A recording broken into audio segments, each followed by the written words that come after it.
Ohio Senator J.D. Vance and Minnesota Governor Tim Walz met in person for the first time on the debate stage tonight, shaking hands before the sparring began. We want to bring in our CBS News Chicago political experts for their impressions of the debate. Former Chicago Alderwoman Leslie Hairston and former Illinois Republican Party Chairman Pat Brady. We'll start with both of you here, but Leslie, you go first. The tenor of this debate, there was a whole lot of I agree with you, and each candidate made a lot of accessions. Well, you know, I thought it was a great debate. I thought it was a great debate. You were cheering, you were talking back, and so I do want one of those Kamala wands.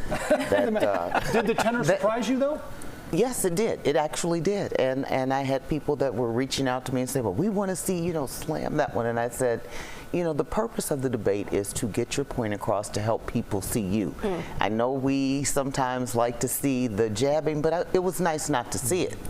Pat? Yeah, it was great. I mean, to me, though, the common thread there is you don't have Trump on the stage. You actually talk about issues. That was one of the best debates I've seen in a long time, I thought. The last 10 minutes is where it did get a little spicier, for lack of a better term here, when they were talking about threat to democracy and whether, for J.D. Vance, would he contest this election, and they also spoke to 2020. Now do you think that issue is going to stick out, and talking about whether or not we want to see, something a little fiery? I think that issue for people like me, and that's one of the reasons I'm not voting for Donald Trump, is I think he did try to overthrow our democracy, and he didn't accept the election results, and that to me is a threat to our democracy. And I'm in minority. There's probably 5 or 6% of Republicans that feel that way, but I think that's a real issue. Now, whether or not that sways the 100,000 voters we need in the 7 swing states, I don't know, but I thought Tim Walz's best moment actually was when he talked about that. Leslie, that last 10 minutes for you. I love that last 10 minutes. I know people wanted to see more of that, but I think what they were demonstrating throughout the whole evening is that we can agree to disagree, and I don't think that the American public has seen that in our political scene for a long time. So I think they both tried to keep within it and to be semi-respectful. Strongest point for each, Pat, and where they each seem to falter maybe. Walz's first answer was horrible, I thought he really struggled. His last answer was his best, but just on a general thing, too. I'm a little unnerved on the lack of foreign policy credentials of both of these. We see the headlines today. I mean, we could have a war in the Middle East tomorrow, and we have 2 people, I think, that are going to be in maybe second in command or vice president that I didn't think showed the chops to understand the geopolitical issues enough to lead the world. I was a little unnerved that there was only a very small discussion, and Tim Walz's answer, I thought he did not really have a grip on that answer. I don't think J.D. Vance's answer was much better either.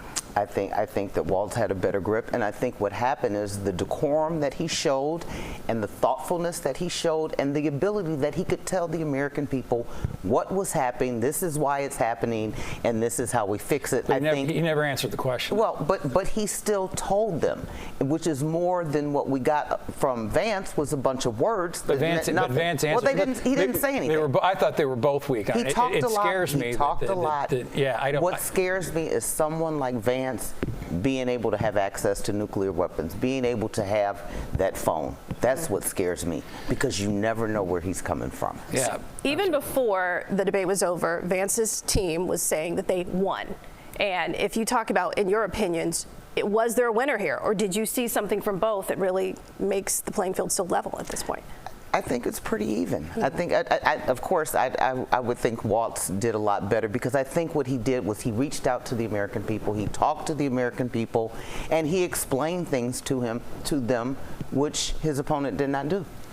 Vance is a skilled debater. I thought he did a fantastic job. Now, some of the answers, if you dig into what he was talking about, are not conservative policies, but I thought on substance or form, he probably won it. But I think Tim Walz probably did pretty well for himself, too, because I think he spoke to a lot of the Midwestern people. But the reality is they both, I think, to a certain extent, passed the commander-in-chief test.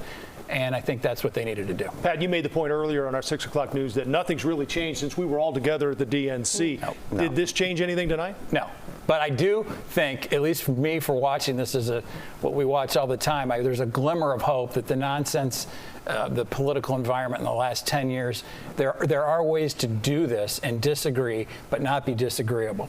That is true, but we don't have that with the Trump ticket, and so I think people should be really concerned about this when we talk about democracy, when we talk about how we move forward, because this is not the team that will get us there.